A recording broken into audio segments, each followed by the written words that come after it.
Hello students, I am S.N. Chaudhary, your chemistry teacher. Today we discuss about how we separate the mixture. Mixture, it may be homogeneous or heterogeneous. इसके separation की techniques हम लोग देखेंगे। ढेर सारी techniques हैं, जैसे filtration है, डिकेंटेशन है, हैंड पिकिंग है, सेडिमेंटेशन है। कुछ प्रोसेस आप जान रहे हैं, कुछ नहीं जान रहे हैं। उसमें से जो क्लास 9th में है, आप जो पढ़ चुके हैं, जैसे क्रोमेटोग्राफी पढ़ चुके हैं और फिल्ट्रेशन पढ़ चुके हैं और सब्लिमेशन, क्रिस्टलाइजेशन, ये सारे प्रोसेस होते हैं। इसे हम लोग देखेंगे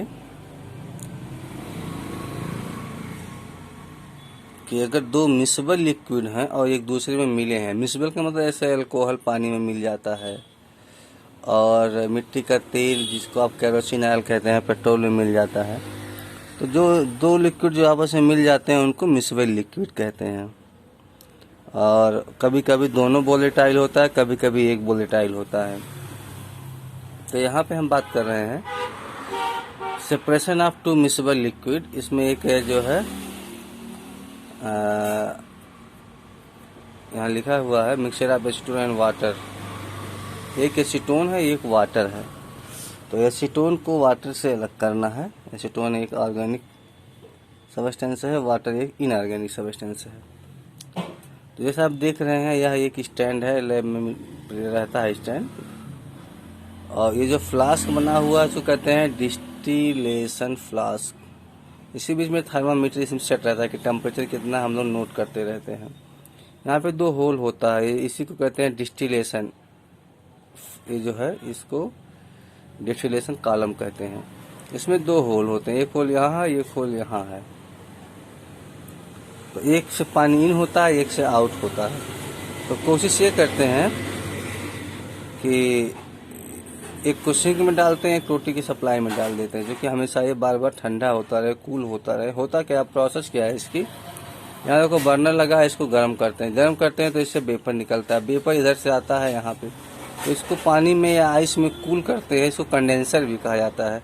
यहाँ पे कूल करते हैं, इसको कूल करने के बाद जो वेपर है वो लिक्विड में चेंज होकर यहाँ पे इकट्ठा हो जाता है। इसको कहते हैं एसीटोन। एसीटोन पहले आएगा क्योंकि उसका बॉइलिंग पॉइंट वाटर से कम होता है। जिसका बॉइलिंग पॉइंट कम होता है वो पहले वेपोराइज होगा, और इस तरह से हम इसको अलग कर लेते हैं। और टेम्परेचर देखा करेगा, टेम्परेचर बढ़ जाएगा। जब टेम्परेचर बढ़ जाएगा, इसका मतलब एक लिक्विड खत्म हो गया। जब तक एक लिक्विड खत्म नहीं होगा तब तक ये टेम्परेचर कांस्टेंट रहेगा। ठीक है। तो इस तरह से एसीटोन और वाटर को हम लोग अलग कर लेते हैं। कौन से प्रोसेस द्वारा? डिस्टिलेशन के द्वारा। यहाँ पे देखो कम से कम 10 डिग्री सेल्सियस का अंतर होना चाहिए। यहाँ पे लिखा है 25 केल्विन। दोनों के बीच में कम से कम इतना, दोनों के बॉइलिंग पॉइंट में इतना अंतर होना चाहिए। कम अंतर रहता है तो उसके लिए भी प्रोसेस है। वहाँ पे हम लोग यूज करते हैं फ्रैक्शनल डिस्टिलेशन, या फिर रिड्यूस प्रेशर डिस्टिलेशन, या फिर वैक्यूम डिस्टिलेशन। अलग अलग प्रोसेस हैं। यहाँ पे वो सारे प्रोसेस नहीं डिस्कस करने हैं। यहाँ पे लिखा गया है कि फ्रैक्शन डिस्टिलेशन मतलब एक से अधिक अगर लिक्विड उसमें मिले हों, मिक्सचर में कई लिक्विड अगर मिले हों तो उसको हम कहते हैं फ्रैक्शन डिस्टिलेशन। तो इसमें जो है ये देखो, यहाँ पे ये जो लगा गया है फ्रैक्शनेटिंग कॉलम लगा है, ये इसमें जोड़ना पड़ता है, और इसको कहते हैं कंडेंसर। ये कूल करता है। वही प्रोसेस होता है, गर्म करेंगे, वेपर बनेगा, इसमें आएगा। और इसमें इस तरह से ऐसे व्यवस्था बनी होती है कि इसके अंदर जो है वही पहुंच पाएगा जिसकी बॉइलिंग, जो लिक्विड अपने बॉइलिंग पॉइंट पे होगा। बाकी सब इन सबसे टकरा के सब नीचे गिर जाते हैं, और जो वास्तव में वेपर होगा वही ऊपर उसके कंडेंस होकर यहाँ पे लिक्विड में चेंज हो पाएगा। प्रोसेस वही है, बस थोड़ा सा ये अंतर है फ्रैक्शनेटिंग कॉलम का। उसके बाद देखते हैं एयर को कैसे अलग करेंगे। एयर से मतलब विभिन्न गैस हैं, उसमें ऑक्सीजन है और सब है। उसके लिए भी यही प्रोसेस यूज होता है। फ्रैक्शनल डिस्टिलेशन, सबका अलग अलग बॉइलिंग पॉइंट है, अलग अलग बॉइलिंग पॉइंट पे अलग अलग सब्सटेंस सब अलग। पर लिक्विड है उसको एयर में कन्वर्ट करेंगे, कैसे? टेम्परेचर को जो है कम करेंगे और प्रेशर को बढ़ाएंगे, प्रेशर को बढ़ाएंगे और टेम्परेचर को कम करेंगे, तो वो लिक्विड में आ जाएगा। एयर किस में आ जाएगा? लिक्विड में आ जाएगा। लिक्विड के बाद में उसको अलग अलग रेंज में अलग अलग सब्सटेंस के जितने कंपोनेंट है सब अलग अलग हो जाएंगे। किसके द्वारा हो जाएंगे? फ्रैक्शनल डिस्टिलेशन के द्वारा। तो ये क्वेश्चन आ सकता है कि आप कैसे अलग करेंगे एयर के मिक्सचर को उससे, तो आपका आंसर होगा फ्रैक्शनल डिस्टिलेशन। और यहाँ पे कंपोनेंट ऑफ एयर को एक अलग विधि से बताया गया है। देखिए एयर यहाँ पे एंट्री करेगा, फिर अंडर प्रेशर आएगा, फिर हॉट एयर है, फिर वाटर आउट है, मतलब भाप बन के वो निकल जाएगा। इधर देखिए कोल्ड कंप्रेसर एयर है, फिर यहाँ पे सेपरेटर है, कार्बन डाइऑक्साइड है, यहाँ पे फ्रीज का लिखा, फिर यहाँ पे एक्सपेंशन जेट है। मतलब कुल मिला जुला के यह ये पूरा अभी हम लोग 60 में पढ़े थे, इसमें अलग अलग पार्ट दिया गया है, कौन कौन से पार्ट इसमें यूज होते हैं एयर के कंपोनेंट को यूज करने के लिए। अनेक प्रकार इसमें चैम्बर हैं, अनेक टैंक हैं, ये सब जो है इंडस्ट्रियल प्रोसेस है। यहाँ पे फिल्टर लगा हुआ है। ये फिगर भी आपको ड्रा करना है, ये इम्पोर्टेंट फिगर, इसको ड्रा करना है। फिगर तो ऐसे सारे फिगर ड्रा करना है, मतलब ये भी फिगर ड्रा करना है, ये भी फिगर ड्रा करना है। यहाँ फिल्ट्रेशन लिखोगे, फिगर इसमें बहुत है।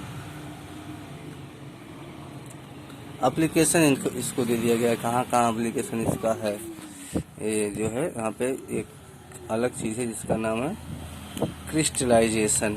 ये प्रोसेस है water purification system in water purification system. Crystallization एक प्रोसेस है, यहाँ पे लिखा हुआ है क्रिस्टलाइजेशन टेक्निक। फिटकरी को अलग करते हैं, नमक को अलग करते हैं समुद्र से, तो प्रोसेस है क्रिस्टलाइजेशन।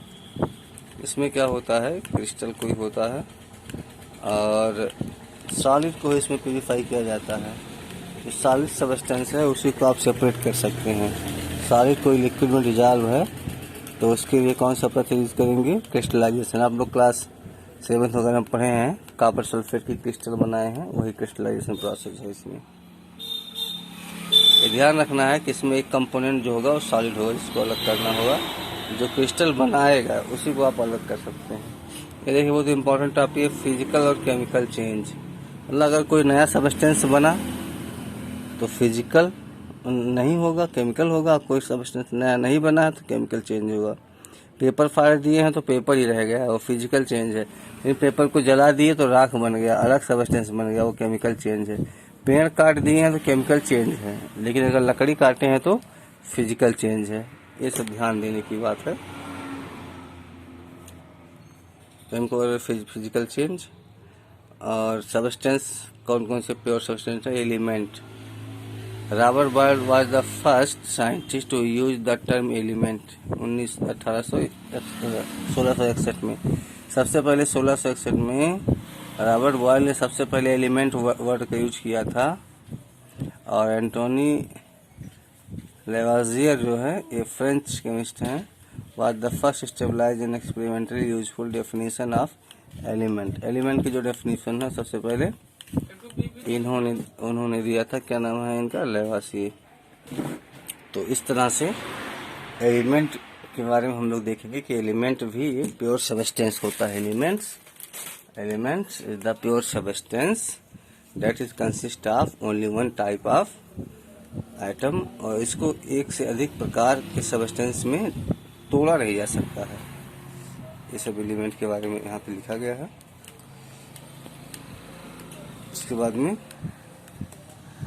मेटल के बारे में लिखा है, प्रॉपर्टी ऑफ मेटल। मेटल की क्या प्रॉपर्टीज होती है? देखिए, दे आर लस्टर, वो चमकते हैं, उनके पास कोई ना कोई कलर होता है, हीट को कंडक्ट करते हैं, इलेक्ट्रिसिटी को भी कंडक्ट करते हैं, उनसे आप वायर ड्रा कर सकते हैं, जिसको प्रॉपर्टी इसकी प्रॉपर्टी डक्टिलिटी बोलते हैं उसको। और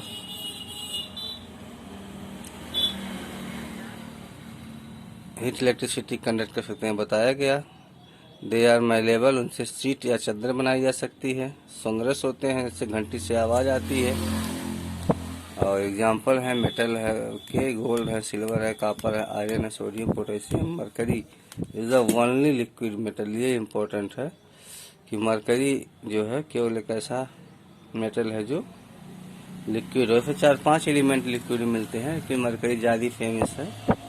तो पूरे पीरियोडिक टेबल में 4-5 एलिमेंट हैं जो लिक्विड, जैसे मरकरी है और ब्रोमीन है, लेकिन ब्रोमीन मेटल नहीं है, नॉन मेटल है।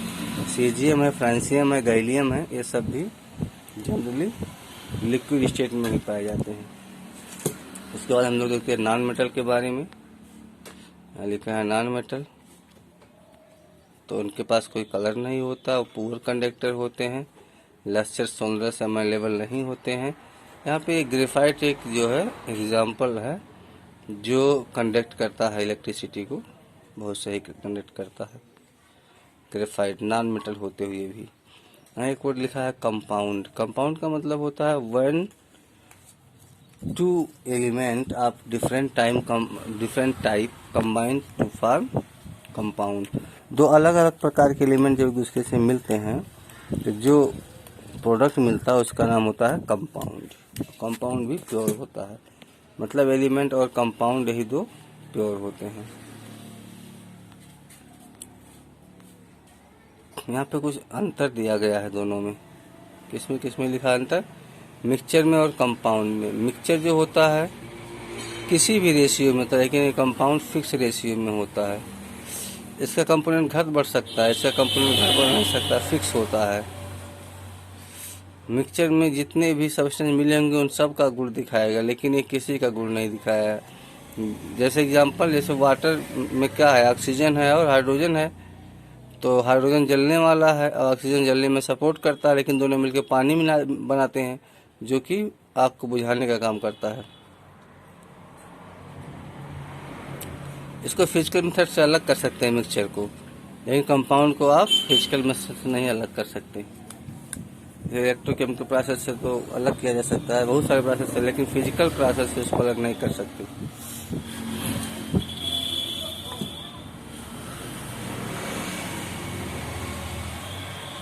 ये सारी चीज़ें पढ़ लेंगे, सब समझ में आ जाएगा। यहाँ लिखा गया है मैटर, सॉलिड, लिक्विड, गैस। उसमें प्योर सब्सटेंस क्या है, एलिमेंट है और कंपाउंड है। हेट्रोजीनियस, होमोजीनियस मिक्सचर के पार्ट हैं। हेट्रोजीनियस एग्जाम्पल यहाँ पे दिया है, यहाँ पे होमोजीनियस का है, यहाँ पे नॉन होमोजीनियस का है। एग्जाम्पल यहाँ पे एलिमेंट का दिया गया, यहाँ पे कंपाउंड का दिया गया है। तो इस तरह से चैप्टर ख़त्म हो गया। और थोड़ा सा हम लोग डिस्कस कर लें इसके समरी के बारे में।